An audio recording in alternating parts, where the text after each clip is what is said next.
Olá, meus queridos, vamos ao estudo da lição número 1, a parte de quarta-feira, falando da carta aos Hebreus. O assunto de hoje é ajudando e sendo ajudados.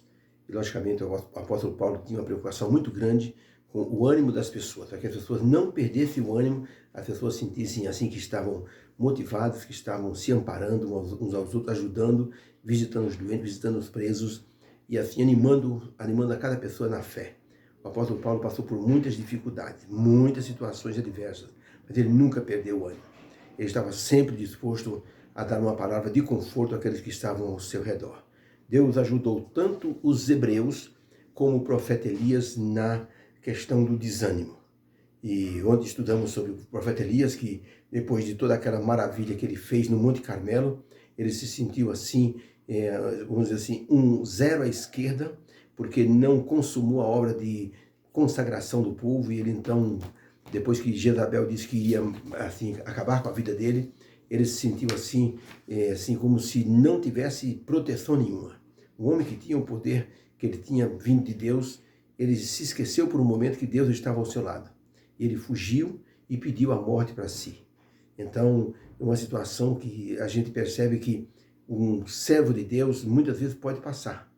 Uma situação em que, quando tudo desaba ao redor, a pessoa pode perder o ânimo, perder a fé, perder até a confiança em Deus. Por isso que, tanto para os hebreus como para Elias, Deus teve sempre assim uma forma de levantar o ânimo dessas pessoas. Por isso que é importante que nós mantenhamos o nosso ânimo hoje. Deus, ele pode fazer de nós instrumentos assim fortalecidos para a luta, para a obra, tá? Charles Barbier, por exemplo, foi um rapaz que aos 20 anos tinha uma carreira promissora como médico, estava estudando e de repente ficou cego. Teve glaucoma nas duas vistas no meio da rua. E era uma situação irreversível. Ele ficou cego, e em vez de ele se desesperar, foi conversar com a noiva disse que não queria mais ele. Ele então não se desesperou, entregou sua vida a Deus e disse assim: Senhor, eu dedico a Ti o talento da minha cegueira. Eu não vou, Senhor, me desesperar, eu não vou desanimar. O pai de Charles Barbier era um oficial do exército e eles tinham no exército uma espécie de código com pequenos assim, cartões que era para ler no escuro durante a guerra. Pois Charles Barbier começou a estudar esses cartões e inventou o alfabeto para cegos. Depois, Louis Braille, um francês, pegou esse mesmo alfabeto feito por Barbier, ele então fez ali uma melhoria e transformou no que nós temos hoje no alfabeto para deficientes visuais. Então foi uma bênção aquilo que Charles Barbier fez. Ele dedicou assim o talento da sua cegueira para Deus. Sentiu-se animado e viveu uma vida produtiva, uma vida abençoada. Por isso que é importante que nós olhemos para tanto os hebreus como Elias e nós enxerguemos que Deus está no comando de todas as coisas. Aqui a pergunta número 6 diz assim: como Deus tentou encorajar o profeta Elias do seu desânimo? Ele estava muito desanimado. Então a pergunta é: como Deus tentou animar o profeta Elias? Aí tem 1 Reis 19, de 5 a 16, diz assim: e Elias deitou-se e dormiu debaixo de um zimbro. Então um anjo o tocou e disse: levanta-te e come. E olhou, e eis que na sua cabeceira estava um pão cozido sobre as brasas e uma botija d'água. E comeu e bebeu e tornou a deitar-se. E o anjo do Senhor tocou segunda vez em Elias e disse: levanta-te e come, porque te será muito longo o caminho que você tem que percorrer. Levantou-se, pois, Elias e comeu e bebeu, e com a força daquela comida, ele andou 40 dias e 40 noites, até chegar em Horebe, o monte de Deus. E ali entrou numa caverna e passou a noite, até que a palavra do Senhor veio a ele. Ele disse: Elias, que fazes aqui? Ele lhe disse: Senhor, eu tenho sido muito zeloso pelo Senhor Deus dos exércitos, porque os filhos de Israel deixaram a tua aliança, derrubaram os teus altares e mataram os teus profetas à espada. E só eu fiquei e buscam agora tirar a minha vida. E Deus lhe disse: sai para fora e põe-te na frente da caverna. Então, perante o monte do Senhor, e eis que passava o Senhor, como também um grande vento forte. Porém, o Senhor não estava nesse vento forte. E depois do vento forte veio um terremoto. Também o Senhor não estava no terremoto. E depois do terremoto veio um fogo, também o Senhor não estava no fogo. E depois veio uma voz mansa e suave. E o Senhor disse para Elias com essa voz mansa e suave: vai, volta a Damasco, e chegando lá, unge a Azael, rei da Síria, também unge a Jeú, rei de Israel, e também a Eliseu, como o profeta em teu lugar. Também deixei ficar em Israel, Elias, 7.000 pessoas que não dobraram os seus joelhos a Baal, nem seus lábios beijaram o ídolo de Baal. Então, para a pergunta, como Deus tentou encorajar o profeta Elias do seu desânimo? Resposta: Deus cuidou primeiro de suas necessidades físicas, fez ele entender a sua preocupação, deu-lhe forças para caminhar e se revelou a ele numa voz suave, animando-o para as tarefas de profeta que ele possuía. Em nenhum momento o Senhor Deus recriminou o seu profeta. Logicamente que Deus chamou a atenção de Elias de maneira calma e suave, assim dizendo: o que fazes aqui, Elias, dentro dessa caverna? Muitas vezes, quando nós desanimamos, nós entramos numa caverna pessoal. Todos nós temos uma caverna. A caverna pode ser: não vou mais na igreja. A caverna pode ser: não gostam de mim. A caverna pode ser: ninguém me entende. A caverna pode ser: eu não gosto dessa administração. Então nós escolhemos desculpas para não estarmos realizando o trabalho de Deus. E Elias disse: eu estou numa caverna, e Deus disse: sai para fora, Elias. É hora de você conhecer a minha vontade. E Elias viu a presença do Senhor. E Deus animou Elias, disse: você tem tarefa para fazer ainda, Elias. Tem 7.000 que não dobraram os joelhos ainda. Você está achando que é você sozinho que está me servindo? Tem 7.000 ainda. E uma coisa, você vai ungir o rei da Síria, vai ungir o novo rei de Israel, e você vai assim ungir o novo profeta que vai ficar em teu lugar, que se chamará Eliseu. Dessa forma, Elias se levantou, animado pelas palavras do Senhor, e seguiu o seu caminho e foi fazer as tarefas que o Senhor Deus lhe comissionara. A forma de Deus tratar Elias mostra um Deus amoroso, um Deus que entende nossas necessidades, nossas preocupações, nossas emoções. Foi o que Deus fez com Elias, entendeu a necessidade do seu profeta. Deus entende nossa fragilidade, tanto emocional como também física, e Ele quer nos ajudar. Por isso, Ele quer nos encorajar para que nós possamos ser mais fortes nas lutas. Uma vez, o grande pianista e compositor e maestro Paderewski, o compositor e pianista soviético Paderewski, tão famoso quanto Beethoven, quando ele era pequeno, ele queria ser pianista. Ele foi numa escola de piano e o professor disse: você tem as mãos, os dedos muito, muito curtos. Impossível, você nunca vai ser um pianista. É melhor você tocar corneta ou saxofone. Ele foi numa escola e o professor disse: se você tem a bochecha muito pequenininha, sua boca muito pequena, você nunca vai ser nem um saxofonista, nem um corneteiro. Então é melhor você desistir. Mas um dia ele foi num recital, numa apresentação de um grande pianista de nome Anton Rubinstein. E depois do espetáculo ele foi conversar com Anton Rubinstein. E Paderewski disse: senhor Anton, o senhor acha que eu conseguiria ser um pianista? Eu gosto muito de piano. Então aquele homem experiente disse: olha, Paderewski, se você ensaiar de 7 a 8 horas por dia, você vai conseguir ser um pianista.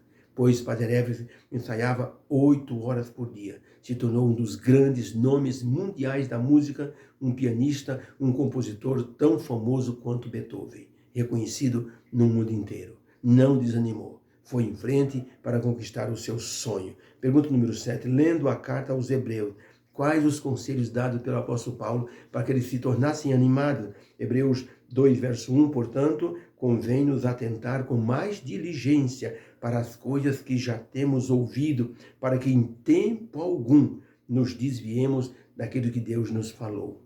Hebreus 3, verso 12 a 14, vede, irmão, que nunca qualquer um de vós tenha um coração mau, a fim de se apartar do Deus vivo. Antes, exortai-vos uns aos outros todos os dias, durante o tempo que se chama hoje, para que nenhum de vós se endureça pelo engano do pecado, porque nós nos tornamos participantes de Cristo, se ficarmos firmes até o fim. Hebreus 5, verso 11, temos que dizer muitas coisas para vocês, porém, vocês se tornaram negligentes para ouvir. Não sejais negligentes para ouvir. Hebreus 10, 19 a 25, tendo, pois, certo, irmãos, ousadia para entrar no santuário pelo sangue de Jesus, pelo novo e vivo caminho que ele nos consagrou pelo véu, isto é, pela sua carne. E porque nós temos um grande sacerdote sobre a casa de Deus. Cheguemos, pois, com verdadeiro coração e com inteira certeza de que, tendo os corações purificados da má consciência e o corpo lavado com água limpa, retenhamos firme a confissão de nossa esperança, porque fiel é o que prometeu. E consideremos-nos uns aos outros para nos estimularmos ao amor e às boas obras, não deixando a nossa congregação, como é costume de alguns, mas admoestando-nos uns aos outros, quando vemos que aquele dia, o dia da volta de Jesus, se aproxima. E tanto mais quanto ele está se aproximando, temos que nos preparar. Então, para a pergunta, quais os conselhos de Paulo para animar os crentes hebreus? Resposta: Paulo orientou os hebreus a serem diligentes e firmes na fé, a evitar deixar os caminhos de Deus, animando-nos uns aos outros sempre, que nós soubéssemos ouvir assim os ensinos do Senhor Jesus para recebê-lo como sumo sacerdote no céu, encorajando-nos uns aos outros pela fé. Isso é muito importante. Paulo sabia que o desânimo é uma arma do diabo. E por isso ele queria tirar essa arma do meio dos crentes hebreus. Por isso ele encorajava, por isso ele exortava, ele dizia palavras de confiança, ele utilizava exemplos do passado para mostrar que Deus está no comando. Um ponto importante que Paulo salientou para o encorajamento mútuo foi aquele de ninguém abandonar a congregação. Porque quando as pessoas estão unidas na igreja, um ajuda o outro, uma pessoa ora pelo outro, uma pessoa vai em socorro da outra pessoa e assim ambos acabam seguindo o caminho do Senhor. Por isso é importante estar na comunhão da igreja. Uma pessoa sozinha não consegue ficar muito firme muito tempo. Um pastor foi visitar um membro de uma igreja, estava muito frio e chegou lá e encontrou esse homem, o membro da igreja que estava afastado, dentro de casa na sala, na frente de uma lareira, comendo ali um queijinho. E ele então, o pastor disse: mas irmão, o irmão devia estar na igreja hoje, é dia de culto, eu até deixei o culto de lado para vir visitar o irmão. Então ele disse: pastor, na verdade eu não quero ir mais na igreja porque eu não me sinto bem na igreja, tem muita gente ruim na igreja, sabe? O pastor disse: que lareira bonita, irmão. Pastor, minha lareira, eu fiz essa lareira e aquece a casa inteira no inverno. O pastor pegou um alicate bem grandão, pegou uma brasa de dentro da lareira e colocou em cima do mármore. E continuou conversando com o irmão. E o irmão observou a brasa que foi colocada para fora do braseiro. E depois de um certo tempo, o pastor conversando com o irmão, ele disse: pastor, já entendi a lição. O senhor tirou a brasa do fogo, colocou em cima do mármore, da soleira, e a brasa se apagou. Eu entendi a lição que o senhor quis me dizer. Uma brasa fora do fogo vai se apagar. Eu vou voltar para a igreja, pastor, pode deixar. E assim o pastor resgatou ali a assistência desse irmão que estava afastado dos caminhos do Senhor. Nós temos que entender que o Senhor Deus quer nos ajudar a recuperar as forças originais que nós tínhamos. Precisamos enxergar a pessoa de Jesus nos chamando, nos ajudando. No capítulo 21 de João, é dito que Pedro e sua equipe, uma parte da equipe dos discípulos, se lançaram ao mar para eles pescarem depois que Jesus havia morrido. Estavam entristecidos, desanimados. Eles foram pescar. Jesus tinha dito: vocês serão pescadores de homens. E nunca mais Pedro e seus amigos tinham pescado, Pedro, Tiago e João. Mas naquele momento desanimado, eles foram para o mar para pescar. Jesus Cristo apareceu na praia e perguntou para eles: ei amigos, tem alguma coisa para comer? E Pedro respondeu: não pegamos nada, meu amigo, até agora. E Jesus disse: lancem a rede do lado direito e vocês vão pescar.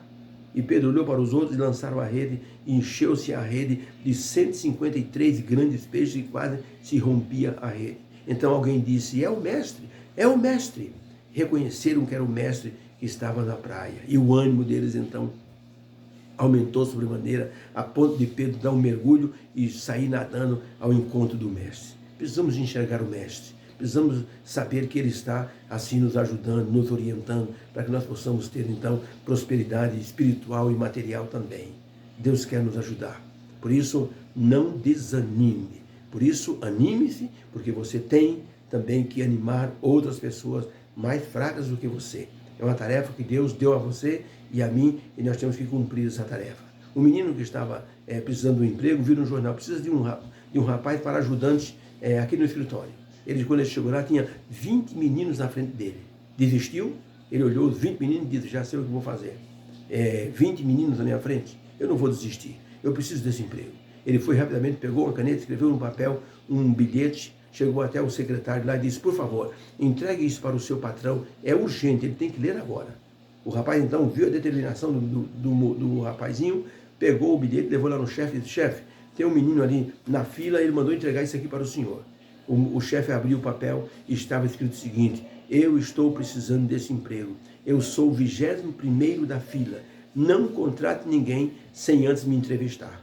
O chefe olhou e disse, que coisa, que menino motivado, hein? Eu vou querer esse menino aqui na minha equipe, porque ele não se incomodou de ter 20 na sua frente, ele está confiante em sua capacidade. O chefe foi lá fora e contou 20, o 21º, ele disse, vem cá você, o 21º. E aquele menino conseguiu o emprego. Ele foi o premiado, porque tinha determinação, não desistiu diante do obstáculo de ter 20 na sua frente. Deus está nos ajudando para que nós possamos entender que não importa os obstáculos, Deus está nos chamando para o trabalho e para animar outras pessoas. Obrigado, Senhor, pela lição de hoje. Obrigado porque o Senhor fala conosco através dessas lições. O apóstolo Paulo falou com os hebreus através da carta. E o Senhor está falando conosco através desse estudo. Anima o nosso coração, porque precisamos animar outras pessoas também. Obrigado pela tua força, em nome de Jesus. Amém. Fica com Deus. Um beijo no seu coração e divulgue nosso trabalho, hein? Está crescendo o número de pessoas que estão entrando no YouTube, se inscrevendo, deixando um joinha, isso é muito importante. Tá? Deus abençoe, que haja uma bênção para você nessa quarta-feira. Fica com Deus.